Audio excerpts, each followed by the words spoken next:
TVN 드라마 우리들의 블루스가 도착했습니다. 아시다시피 우리들의 블루스는 토일 드라마고요. 현재 방영 중에 있는 작품이죠. 20부작이기 때문에 지난 주말 10부를 완료하면서 반환점을 막 지난 상태입니다. 우리들의 블루스는 방영 전부터 두 가지 측면에서 이목을 집중시켰습니다. 먼저 탑 배우들의 대거 출연, 이병헌, 차승원, 김우빈, 신민아, 한지민, 이정은, 엄정화 등등 웬만한 작품에서 주연급인 배우들이 이합집산 등장하죠. 또 다른 하나는 노희경 작가님의 신작이라는 점일 것입니다. 고백을 드리자면 저는 지금까지 노희경 작가님 작품을 단 한 편도 만나지 못했습니다. 물론 작가님의 작품이 좋다는 이야기는 종종 듣긴 했었죠. 제가 잘못 알고 있는 것인지는 모르겠지만 작가님의 작품이 대중성보다는 작품성에 조금 더 방점이 찍혀있다고 알고 있습니다. 본인도 이번에 우리들의 블루스 관련된 인터뷰에서 이렇게 말씀하셨죠. 자신이 소위 시청률 대박 작가가 아니기 때문에 배우들에게 해줄 수 있는 것은 지금까지 노출되지 않았던 연기를 할 수 있게 그들에게 바탕을 마련해주는 것밖에는 없었다라고요. 사실 이 정도 급의 배우들이 극중 자신의 점유율이 다소 적음에도 불구하고 출연을 결심했다는 것 자체가 이미 작가님의 극본에 큰 힘이 있다는 방증일 것입니다. 이제 본격적으로 드라마의 내적인 이야기로 들어가겠습니다. 우리들의 블루스의 가장 핵심적인 형식은 옴니버스 구조일 텐데요. 매회 시작마다 어떤 인물들의 이야기라는 소제목이 화면에 나타나죠. 이러한 옴니버스 구조는 작가님 본인도 말씀하셨듯이 TV 드라마에서는 쉽게 찾아보기 힘든 형식입니다. 물론 영화에서는 종종 만날 수 있었죠. 가장 대표적으로는 러브 액츄얼리가 있을 것이고요. 하마구치 류스케 감독님의 근작 우연과 상상 역시 새 에피소드로 이루어진 옴니버스 영화였으니까요. 아무튼 저에게는 우리들의 블루스가 옴니버스 형식을 취함으로써 장단점이 모두 나타나는 것처럼 보였는데요. 먼저 장점, 시청자 입장에서 취사 선택을 할 수 있는 대안이 많다. 사람들은 모두 본인이 공감하는 포인트가 다르다고 생각합니다. 당연하겠죠. 각자의 삶과 취향이 제각각일 테니까요. 멜로를 좋아하시는 분들도 계실 것이고 부모 자식 간의 관계 혹은 우정에 공감하시는 분들도 있을 것입니다. 그러한 관점에서 봤을 때 우리들의 블루스에서는 다양한 인간군상의 모습이 모두 중간 이상의 퀄리티로 펼쳐지기 때문에 다른 드라마들에 비해 상대적으로 넓은 층위의 시청자들이 공감할 수 있는 포인트가 많겠죠. 저는 개인적으로 인권과 호식의 에피소드가 가장 좋았습니다. 다음은 단점인데요. 아무래도 좀 어수선하다는 인상이 들기도 합니다. 또한 막 몰입하던 에피소드가 종료되고 다른 에피소드로 전환되는 시점에 개인적으로 집중도가 확 떨어지더라고요. 시청자 입장에서 감정선이 급변해야 되니까요. 그럼에도 불구하고 저에게는 우리들의 블루스는 단점보다는 장점이 조금 더 많은 작품으로 보이는 것이죠. 특히 우리들의 블루스는 형식과 주제가 맞닿는 부분이 있다고 생각하는데요. 그에 대한 구체적인 이야기를 비롯하여 과거와 현재, 제주와 서울의 구조가 중요한 이유, 벤당 문화에 관련된 이야기, 마지막으로 황진미 평론가의 비판에 대한 개인적인 의견에 대한 이야기까지 우리들의 블루스 끝장 리뷰 지금 시작합니다.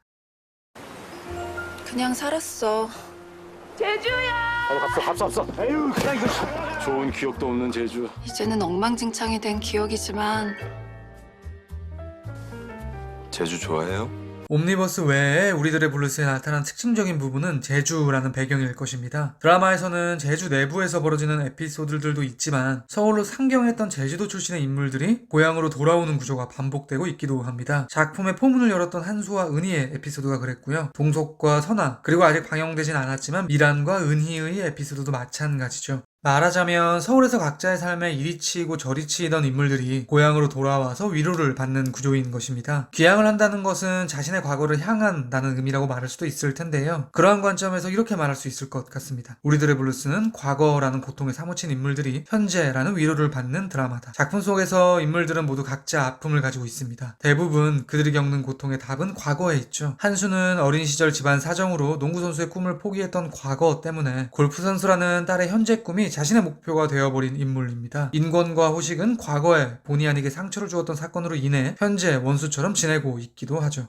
동석에게는 아버지가 돌아가시고 어머니가 첩소리까지 들어가면서 아버지의 친구에게 시집을 간 드라마의 표현을 그대로 인용한다면 팔자사나운 과거가 있는데요. 그 과거는 현재까지 그와 모친 옥동의 관계를 옥죄고 있습니다. 선아 역시 과거에 어머니로부터 버림받고 아버지가 자살했다는 아픔이 있고요. 영옥은 아직 구체적으로 드러나지는 않았지만 그녀가 감추고 있는 비밀들은 과거가 밝혀지는 방식으로 후에 알 수 있게 되겠죠. 영옥 역시 분명히 어떤 아픔이 있을 것입니다. 그러니까 언급드렸듯 우리들 우리들의 블루스에서는 과거라는 트라우마에 시달리던 인물들이 현재의 어느 시점에 도달해 위로와 응원을 받게 되는 것입니다. 이 지점에서 핵심은 위로와 응원의 방식일 텐데요. 결론부터 말씀드리면 위로와 응원은 타인들과의 관계를 통해서 이루어지고 있습니다. 상대에게 공감하거나 공감을 받는 방식, 서로 간에 위무를 하거나 화해를 하는 방식으로 말이죠. 저는 이것이 우리들의 블루스의 핵심이라고 생각하는데요. 그것이 가장 잘 드러난 에피소드가 바로 동석과 선아의 이야기인 것 같습니다. 먼저 외연의 측면에서 보면 동석과 선아가 처한 상황에는 묘한 교집합이 있습니다. 동석이 자신의 모친에게 애증의 마음을 품고 있다면 양육권을 잃게 된 선아는 자신의 아들 여리가 본인에게 증오의 마음을 품지 않을까 걱정하죠. 또한 그들은 유사한 과거의 아픔을 품고 있습니다. 동석은 선아에게 이렇게 묻죠. 왜 그때 내 친구와 잤느냐? 선아는 이렇게 답합니다. 나를 망가뜨리고 싶었다. 그러면 아빠가 정신을 차리고 예전으로 돌아갈 수 있을지도 모르니까. 그런데 사실 이것은 어린 시절 동석이 옥동에게 했던 행동이기도 합니다. 엄마에게 죄책감이 들게 하기 위해 일부러 다른 사람들에게 맞고 멍이 든 몸을 보여주었으니까요. 그러니까 동석과 선아는 서로가 서로에게 거울이 되는 방식으로 위로를 주고받고 있는 것이죠. 동석은 이렇게 얘기합니다. 개인적으로 가슴에 와닿는 대사였는데요. 슬퍼하지 말라는 이야기가 아니다. 우리 엄마처럼 슬퍼만 하지 말라고. 아마 10화까지는 선아가 동석에게 위로를 받게 되었지만 후에 동석과 옥동의 에피소드에서는 아마도 동석이 선아라는 거울을 통해 위로를 받게 되지 않을까 싶습니다. 동석과 선아의 에피소드뿐만 아니라 호식이 인건과 현이의 처절한 모습을 목격하게 된다든지 혹은 아들에 대한 애정이 있는 선아가 영주의 배에 손을 대고 축복한다는 이야기를 한다든지 등등 인물들은 각자가 가지고 있는 상처를 혼자서 아등바등 해결해 나가고 있지 않습니다. 어떤 방식으로든 타인과의 관계를 통해 헤쳐나가고 있는 것이죠. 이러한 관점에서 보면 옴니버스라는 구조는 드라마의 주제와 맞닿습니다. 간단하게 말해서 더불어 살아가야 된다는 이야기를 하는 드라마가 여러 인물들이 등장해서 교직할 수 있는 형식을 취하고 있으니까요. 저에게는 심지어 제주도라는 배경 자체도 주제와 연결고리가 있는 것처럼 보였는데요. 괜당 문화를 취함으로써 자연스럽게 인물들을 하나의 공동체로 엮을 수 있을 테니까요. 그러니까 우리들의 블루스는 각자의 옴니버스 속에서 살면서 상처를 치유받지 못하고 있는 현실의 영혼들에게 관계 회복과 더불어 살아가는 삶을 코멘트하고 있는 드라마인 것이죠. 마블의 근작 닥터 스트레인지 대혼돈의 멀티버스를 인용해서 예를 들어보자면 서로 다른 유니버스에 존재하던 616 우주의 닥터 스트레인지와 838 우주의 크리스틴이 화합해서 사건을 해결해 나갔던 것처럼요. 제주 좋아해요? 무슨 선장과 해녀 사이 업무 대화를 미쳤다고 야밤까지? 방 하나? 근데 기분이 좀 엄청 이상해. 니네 엄마 아빠를 보고도 사랑을 믿냐?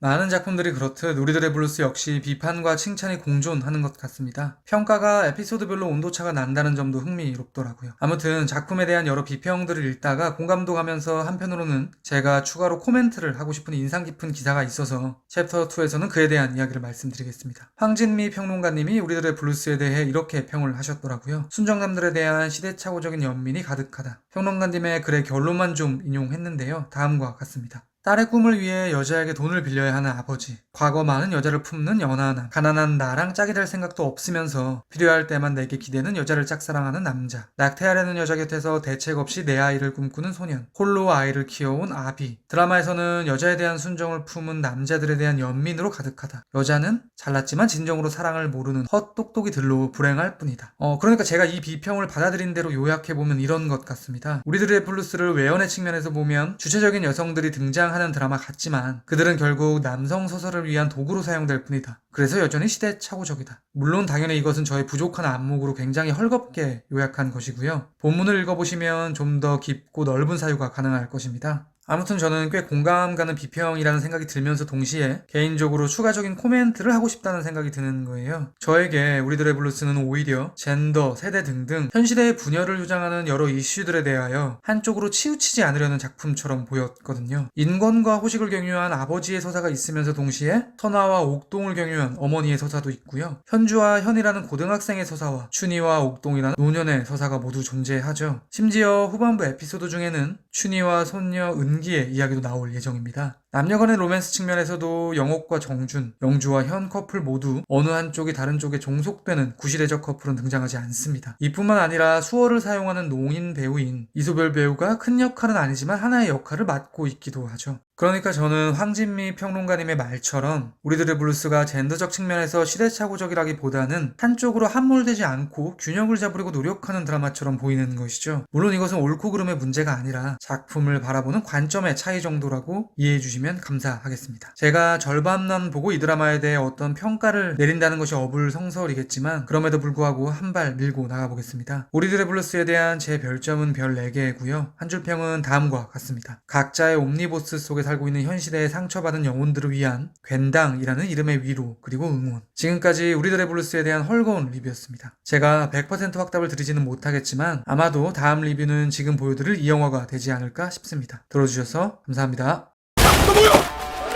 칼 내려놔. 칼 내려놓으라. 진실의 방으로. 형은 다 알 수가